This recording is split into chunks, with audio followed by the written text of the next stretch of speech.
Bonjour Blaise. Bonjour Hélène. Bienvenue dans l'émission Revealing entre science et conscience. Merci beaucoup pour l'invitation. C'est merci à toi d'être là. Un plaisir de parler de ce qui me passionne et de ce que j'aime. Alors Blaise, ça fait plus de 20 ans que tu es naturopathe. Tu as été formé aussi à la PNL. Tu es un expert du transurfing. Également de différentes technologies quantiques que tu as appris en Russie qui sont bien en avance sur nous et bien d'autres choses. Donc je suis ravie de t'avoir et avec toi on va passer en revue justement les thérapies quantiques qui utilisent la vibration pour le soin. Donc tu vas nous expliquer qu'est-ce que la logique quantique anthropique. Tu arrives à nous expliquer ça avec des mots simples, compréhensibles pour un plus grand nombre? Alors c'est un vaste sujet. Je dis souvent aux étudiants que pour comprendre la logique quantique anthropique, il faut peu après une dizaine d'années. Au niveau de la biorésonance, donc je travaille avec le système Métatron où j'ai été formé donc en Russie sous la direction de l'académicien Vladimir Nesterov. Et lors de mon premier séjour, ma première formation à Moscou, la doctoresse Nesterova m'a dit « Blaise, c'est ta mission, tu dois amener le Métatron en Suisse et aux pays francophones ». Donc je suis retourné, j'ai fait toutes les formations pour pouvoir enseigner au niveau francophone. Et la logique quantique anthropique, c'est quelque chose qu'on apprend toujours. C'est toujours quelque chose, il y a une nouvelle compréhension. Donc voilà, je dis souvent aux personnes qui apprennent la biorésonance qu'au niveau de la biorésonance, il faut peut-être 2-3 jours pour comprendre l'appareil, le système. Il faut 2 ans pour bien le maîtriser et il faut encore plus de 10 ans pour comprendre vraiment la logique quantique anthropique. Donc la logique quantique anthropique, elle est basée sur le postulat de la théorie de Theodor van Hoven et de Sisoslav Nesterov. Donc les Russes disent c'est la théorie le Nesterov van Hoven, et puis en Amérique on dit que c'est la théorie van Hoven-Nesterov, mais voilà, c'est la même, vous sous un angle différent. Donc pour bien comprendre cette théorie, qui est une théorie post-quantique, il faut comprendre déjà que la logique quantique anthropique réunit c'est une théorie unifiée qui réunit plusieurs formes de sciences, donc la physique newtonienne, la physique classique, la biologie et tout le domaine de la spiritualité. Donc c'est une théorie qui unifie tous ces différents domaines et qui est une prolongation de la théorie de l'information. Donc, mais du coup, c'est pas divergent avec l'approche newtonienne, parce que Newton, c'est justement pas dans l'énergie de l'information. On va revenir un petit peu, si tu me permets, au niveau de l'histoire de la théorie de l'information. Comme ça, je pense que ça sera plus clair. N'hésite pas à m'interrompre à n'importe quel moment. J'aimerais aussi rappeler à nos téléspectateurs, je suis naturopathe de formation et donc je suis avant tout un clinicien. Peut-être juste encore pour bien comprendre cette évolution de la naturopathie à la physique quantique et aux thérapies quantiques. Donc j'ai d'abord fait 5 ans de naturopathie et lorsque j'ai étudié la naturopathie, je suis tombé sur un livre par synchronicité, par hasard, enfin appelons-le comme on veut. Et ce livre, c'est le livre « L'univers est un hologramme » de David Talbot, où il parle justement de l'approche quantique. C'est un livre qui m'avait fasciné, que j'avais dévoré en peu de jours. Et dans ce livre, entre autres, il parle de cas de personnes avec des personnalités multiples. Et il disait en fait qu'une personne qui était allergique aux abeilles, par exemple, dans une personnalité, n'avait pas cette allergie dans une autre personnalité. Ah, c'est intéressant. Ou même plus, une personne qui était diabétique, insulinodépendante avec une personnalité, n'avait pas de problème, son pancréas fonctionnait bien avec une autre personnalité. Donc pour moi, ça a été un choc. Je ne pouvais plus continuer à pratiquer la médecine comme j'étais en train de l'apprendre, même si c'était très intéressant, je sentais qu'il y avait quelque chose d'autre. Donc c'est ça qui m'a amené aussi justement à ces approches en PNL, d'abord hypnose et tout, pour travailler sur le lien avec l'aller-retour avec nos émotions. Et ensuite, justement, les thérapies quantiques et la biorésonance. Donc voilà, pour revenir à la logique quantique anthropique, on va revenir à la théorie de l'information, qui est une théorie qui a été développée dans les années 50, 1950, par un certain Claude Shannon, qui était en génie. C'était un gars qui faisait du jonglage, qui aimait beaucoup le cirque, qui avait un côté très artiste, aussi très, très intuitif, etc. Et c'est lui qu'on considère aujourd'hui comme le père de la théorie de l'information. Il a travaillé pour le téléphone américain chez Bell. Au niveau, il a étudié la transmission des ondes sinusoïdales.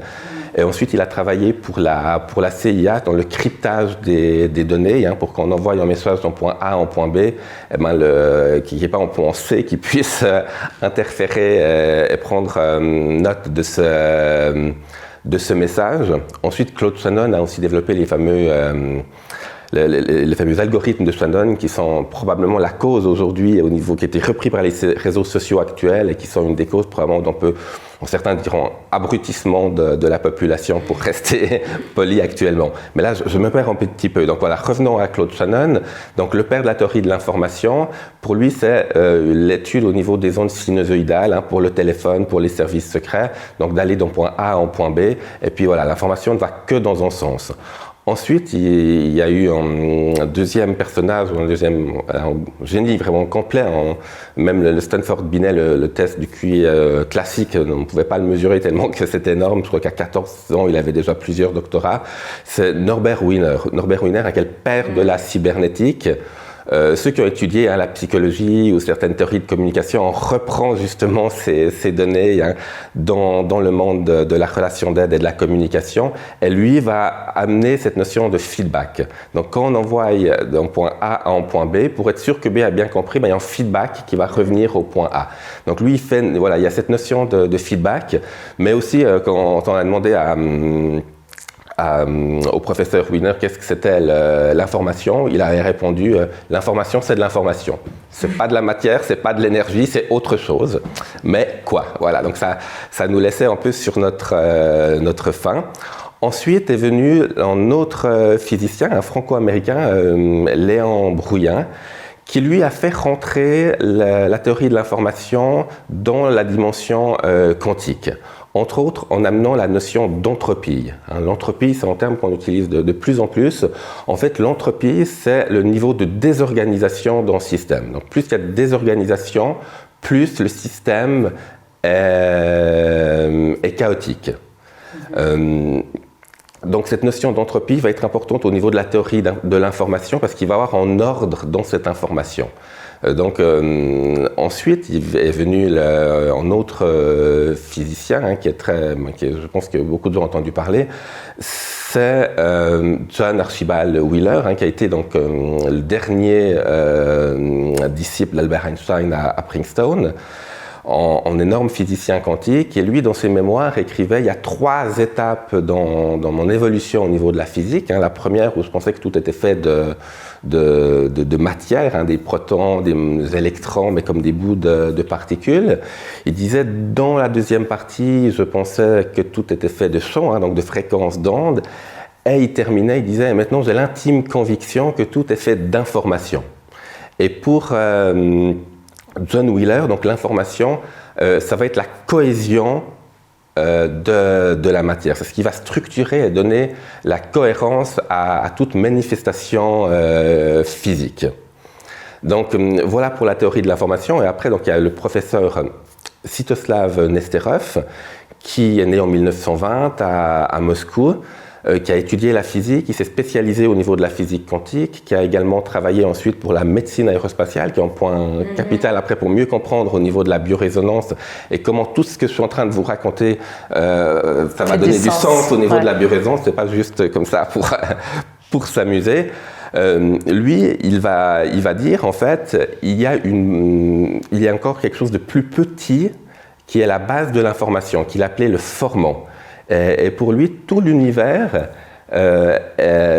pour Wheeler, si vous voulez, c'était la cohésion de l'information.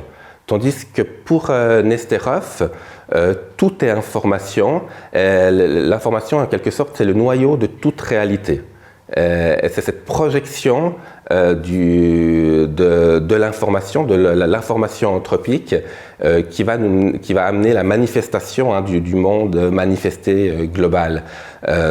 Donc on est dans une théorie post-quantique, parce que nous ça ne nous empêche pas de dormir cette théorie, mais pour un physicien, ça remet en cause des postulats de base de la physique quantique, qui est la constante de Planck, donc 6,64, 10 puissance moins 34 de mémoire. Donc si vous voulez, en quelque sorte, on pensait qu'on pouvait aller à moins 18 ou moins 34 au-dessous du bâtiment. Et avec la théorie de logique anthropique et cette notion de formant, on est à moins 680. Donc voilà, cette théorie de la logique quantique anthropique, elle trouve son application.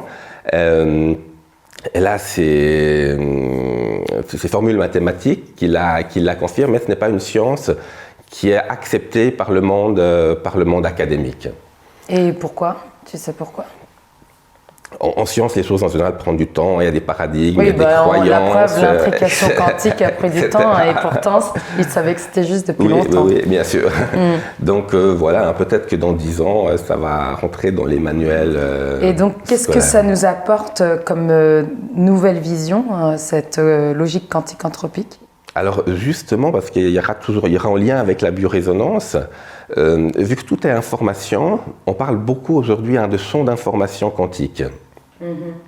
Donc ces champs d'information, c'est comme une grande bibliothèque ou une grande cinémathèque où toutes les informations sont enregistrées du présent, du passé, du futur. Il n'y a pas d'espace-temps et il y a toutes les variantes possibles. Si je prends la métaphore de la cinémathèque, il y a tous les films qui ont été produits, qui ont été tournés, réalisés, mais il y a aussi tous les films qui sont restés au niveau du scénario, de la pré-prod, etc. Donc il y a ces champs d'information où il y a tous les possibles qui existent. Et pour Nesterov, c'était une théorie qui était très répandue en Russie, en Union soviétique, en Russie à l'époque, c'est que l'intuition avait une base physique. Donc il cherchait une manière de capter cette information. On pouvait la capter en développant notre intuition, avec de la radiesthésie, avec des baguettes de sourcier, mais Nesterov cherchait une manière d'augmenter l'intuition chez les personnes. Et il a développé un système où, alors je ne vais pas rentrer dans les détails, mais il envoie certaines fréquences de chaque côté au niveau des hémisphères et ça fait un état qu'il a appelé l'état métastase. Alors c'est pas forcément le meilleur terme qu'il a utilisé, mais voilà, qui va projeter en quelque part la conscience de la personne dans ce champ d'information. Donc ce champ d'information où tout existe et où des gens très doués, des gens avec des perceptions extrasensorielles sont capables, des Baba Vanga, des Edgar Cayce, etc., sont capables de capter ces informations dans ce champ d'information quantique.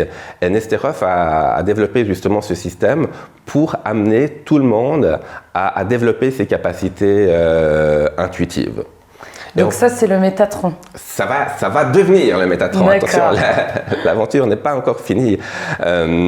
Et ensuite, donc, le professeur Sviatoslav Nesterov avait été mandaté pour travailler au niveau de la médecine aérospatiale. Et ils se sont rendus compte, quand ils ont envoyé des cosmonautes dans l'espace, que les remèdes allopathiques habituels étaient moins efficaces, voire pas efficaces. Tout ce qui est biochimie, médication. Voilà, exactement. Orale, beaucoup moins d'effets dans l'espace. Par contre, tout ce qui est médecine électromagnétique et biorésonance fonctionne très bien dans l'espace. Alors, le professeur Nesterov connaissait très bien l'école allemande. Ils avaient des très bons espions déjà à l'époque, les soviétiques, et ils connaissaient très bien toute la biorésonance allemande, les travaux du docteur Morel sur la morathérapie. Ils avaient probablement, s'étaient procuré un appareil qu'ils avaient ouvert et qu'ils avaient essayé de comprendre comment ça se passait. Donc, il a intégré cette dimension au niveau des cosmonautes. Pour soigner donc au niveau fréquentiel, avec un générateur de fréquences qui va corriger les fréquences parasites, etc. Et là, il a eu un de ses nombreux coups de génie, c'est qu'il s'est dit, mais c'est très intéressant, là on va travailler avec un générateur de fréquences classique, on est sur une médecine fréquentielle, de biorésonance classique, mais on va aussi intégrer mes travaux sur la logique quantique anthropique et sur les champs d'information. Donc le Métatron, il a réuni l'école allemande et les recherches qui avaient été faites en Russie pour développer l'intuition. Il a synthétisé ça en appareil, qui est aujourd'hui l'appareil Métatron, avec entre autres le fameux capteur, les biocapteurs NLS, qui vont à la fois nous permettre de mesurer l'état vibratoire de la personne. On a vu que tout était vibration, tout était information. Donc chaque organe va vibrer à différentes fréquences. Si je prends l'exemple du foie, s'il est en bonne santé, il va vibrer à une certaine fréquence. S'il y a un peu de toxines, s'il est un peu chargé, il va vibrer à une autre fréquence. Et s'il y a une hépatite ou une autre pathologie, il va vibrer encore à une autre fréquence. Et grâce au Métatron, on va pouvoir mesurer justement au niveau vibratoire, au niveau fréquentiel, l'ensemble des systèmes et des organes pour détecter où est-ce qu'il y a des déséquilibres, ou en tout cas des éventuels déséquilibres, et ensuite renvoyer la fréquence qui va réharmoniser. Et en même temps, quand on fait le Métatron, les gens ils sentent qu'il y a quelque chose de différent qui se passe, parce qu'il y aura cette notion quantique. En fait, ça va travailler également sur le champ d'information. C'est pour ça aussi qu'avec le Métatron, par exemple, si on prend les appareils allemands, il faut souvent une dizaine de séances.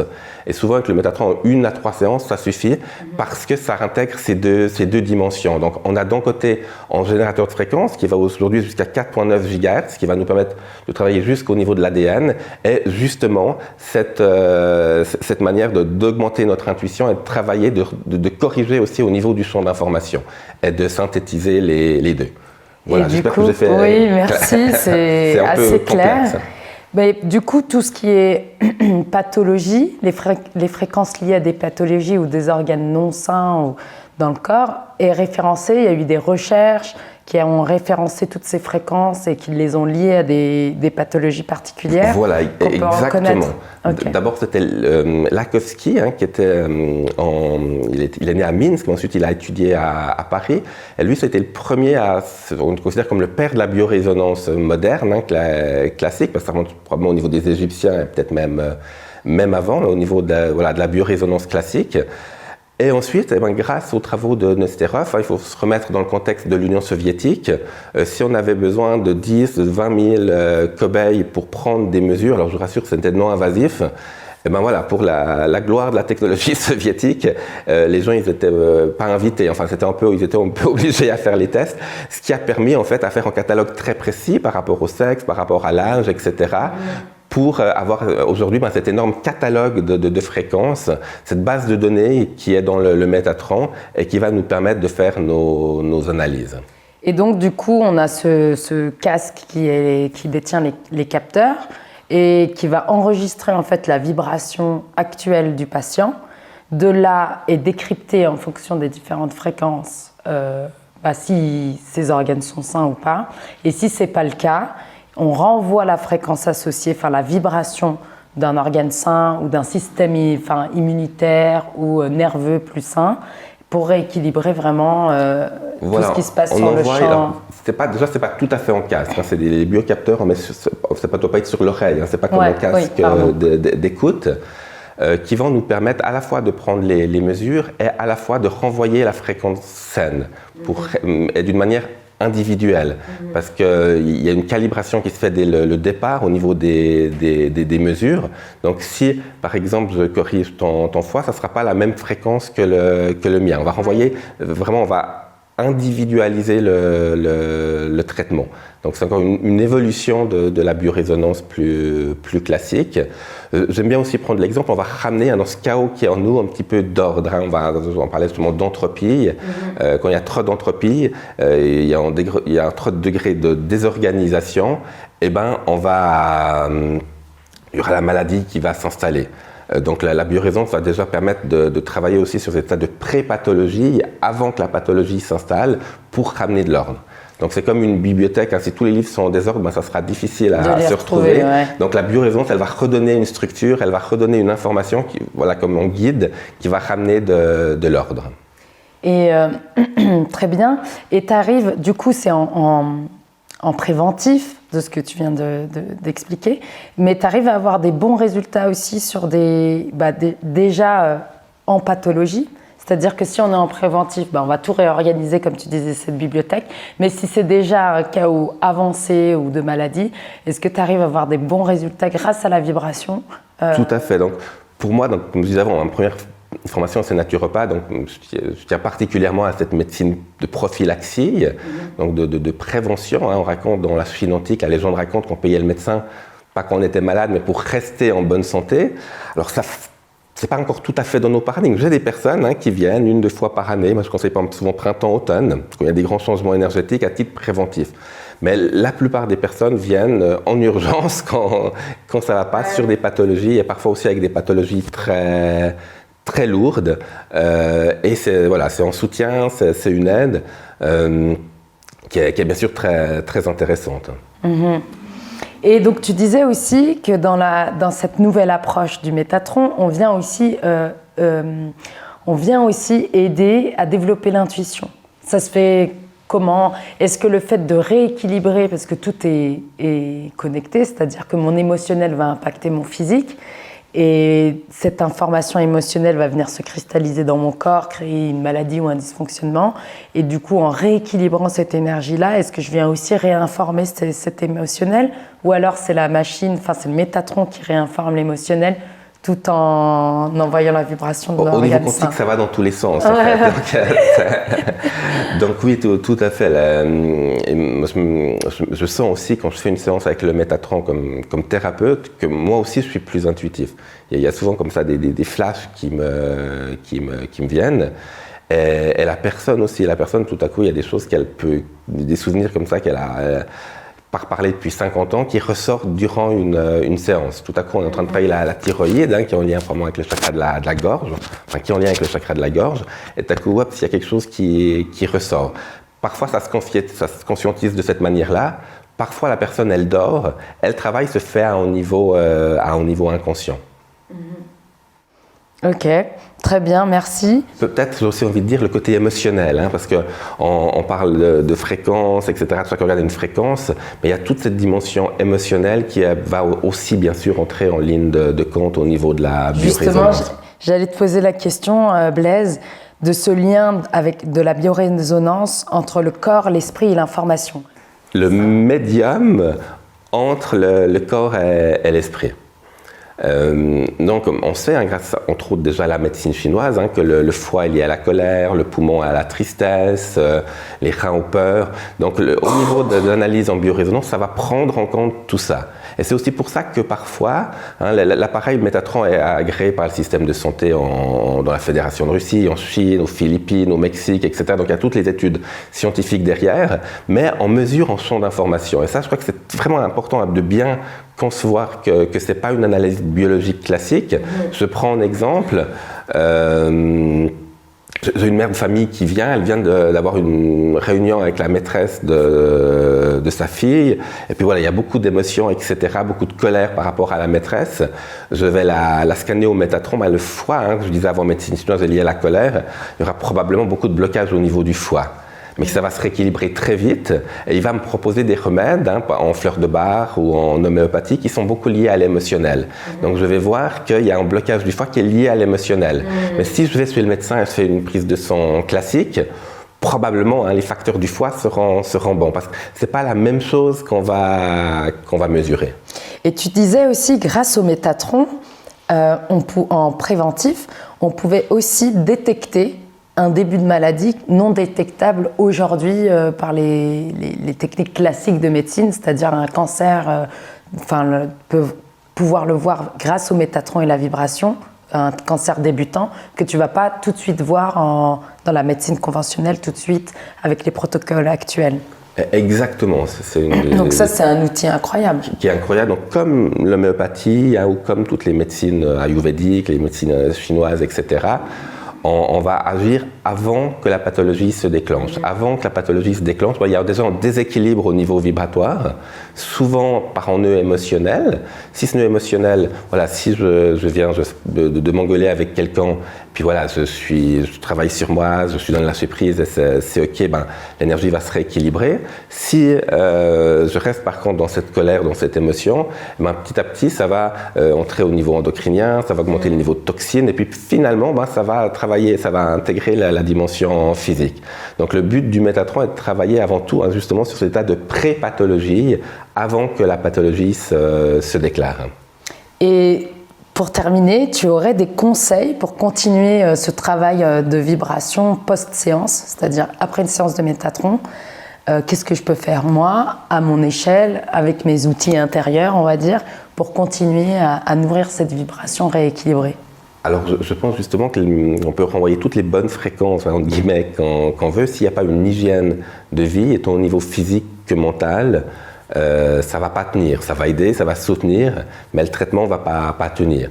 Donc voilà, déjà l'hygiène de vie, hein, le sport, le mouvement, bien s'hydrater, et puis avoir un équilibre mental, hein, faire de la méditation, du yoga, enfin tout ce qui va aider à être plus dans le lâcher-prise, dans la détente, dans le centrage, le bien-être. Conscient de son champ de pensée, voilà, exactement. Le réinformer.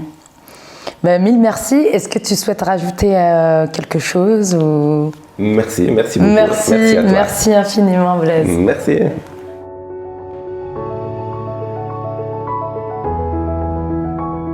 Blaise, est-ce que tu peux nous parler de ton parcours? Comment tu as décidé de faire de la naturopathie et ensuite comment tu es arrivé à la biorésonance? C'est quoi ton histoire de vie à travers ça? Alors, au départ, je m'intéressais beaucoup à la phytothérapie.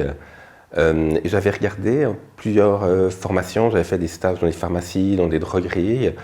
Et puis, en fait, en discutant avec une pharmacienne où j'avais fait le stage, elle m'a dit « Mais Blaise, va directement dans la naturopathie ».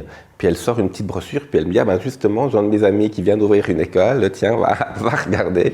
Et voilà, donc il n'y a pas eu de grand rêve mystique de Jung ou de choses comme ça. Ça s'est fait finalement d'une manière assez naturelle. J'étais un gamin à l'époque, hein, j'avais 16 ans, 17 ans, et à l'école, après moi, ils ont mis en règlement qu'il fallait au moins avoir 18 ans, mais vu qu'à l'époque, il n'y avait pas de règlement. Quelle chance, ça gagnait du temps. J'ai pu passer avant. Et voilà, donc c'est comme ça que j'ai connu, enfin que je suis rentré dans le monde de la naturopathie. Et après, quand on commence dans ce domaine-là, voilà, quand on ouvre une porte, il y en a plein d'autres derrière. Et puis c'est ce qui m'a amené après aussi à étudier justement la PNL, l'hypnose, certaines d'autres techniques psychocognitives, et puis la biorésonance qui m'a amené à Moscou, qui m'a amené à enseigner la biorésonance en Afrique, enfin qui m'a amené en Égypte, enfin un peu à plein. Après c'était vraiment des synchronicités, enfin de suivre. Donc tu t'es laissé guider par ce qui t'appelait et ce qui te fascinait en quelque sorte. Voilà, exactement. J'ai presque l'impression que j'ai pas choisi grand-chose. On revient au déterminisme ou libre arbitre. Alors je vais te poser une série de courtes questions auxquelles j'aimerais que tu répondes aussi de façon brève, peut-être en 1 minute. Donc, j'ai envie de te poser la question suivante. Comment tu vois les technologies de santé de demain? Alors pour moi, la médecine de demain, c'est clairement une médecine vibratoire, une médecine fréquentielle, aussi avec un élargissement de conscience. Ça fait plus de 20 ans que je pratique la naturopathie. J'ai l'impression que les paradigmes changent, enfin que les gens, s'ils ont certains problèmes, ils se rendent compte de plus en plus qu'il y a l'émotionnel derrière, que s'ils ont mal à l'épaule, au ventre, je ne sais où, c'est pas que physiologique, il y a ce côté émotionnel. Donc je sens petit à petit qu'il y a quand même beaucoup plus d'ouverture à ce niveau-là, et je pense pour moi, la biorésonance, toutes ces thérapies quantiques sont l'avenir, hein, ces médecines basées sur les fréquences, les ondes scalaires, etc. Magnifique. De là, j'ai envie de te poser la question suivante. Quelles sont les guérisons les plus spectaculaires que tu as pu voir? Alors, il y en a beaucoup, hein. Souvent des fois sur les allergies. Il y a des personnes dans une séance où il n'y avait plus d'allergie, alors que moi je reste allergique, alors plus du tout comme avant, mais voilà, de temps en temps j'ai quand même de l'allergie qui fonctionne, hein. Donc les thérapies quantiques, c'est peut-être comme la formule des magiciens, ça fonctionne sur tout le monde sauf sur soi-même. Donc voilà, les allergies, j'ai une personne, je me souviens toujours, il avait des fortes migraines depuis 10 ans. Après la séance, alors normalement c'est assez doux, hein, la biorésonance, il y a peu de symptômes de guérison, etc. Mais lui est resté 2 jours au lit avec une forte migraine. Et le 3e jour, il s'est levé et là, ça fait des années qu'il n'a plus de migraine. Donc voilà, aussi au niveau plutôt du bilan, quand je travaille de temps en temps dans une clinique de l'art lémanique et je travaille avec ma collègue, la Dr. S. Bernasconi. Et je me souviens d'un monsieur qui était venu faire de la biorésonance, mais qui était très sceptique, qui n'avait pas voulu tout nous dire. Donc j'avais la clinique, j'ai toujours la prise de sang, les analyses biologiques classiques et tout, donc on voyait déjà plusieurs choses. Le Métatron confirmait les analyses biologiques classiques, et puis j'ai trouvé un autre problème. Et puis j'ai posé la question au monsieur, et là il a fait ah, il a dit ah ben oui, votre système il fonctionne, je voulais pas vous le dire. Donc voilà, malgré les analyses biologiques classiques que n'avait pas vu, avec le Métatron on avait vu. Donc je crois beaucoup à la complémentarité de ces différentes médecines. Merci. Si tu as une clé de guérison à transmettre, ce serait laquelle selon toi? Faire ce qu'on aime, être dans l'instant présent, enfin ça me paraît des vérités de base que vous avez sûrement entendu 15 000 fois, mais voilà, être plus compatissant envers soi-même, être dans la joie, dans l'observation, voilà. Si tu devais te donner un conseil pour bien vivre les bouleversements à venir? Alors, rester observateur bienveillant. J'aurais envie de dire aussi la nature. La nature, c'est vraiment une des sources pour se centrer, se ressourcer à tous les niveaux. Et probablement le rire. Alors, pas le rire du pendu, nerveux, etc., mais en vrai rire qui vient du cœur. Je pense que ça débranche le mental, et ça stimule les endorphines. La joie. Voilà, la joie. Merci Blaise. Merci à toi. Merci beaucoup.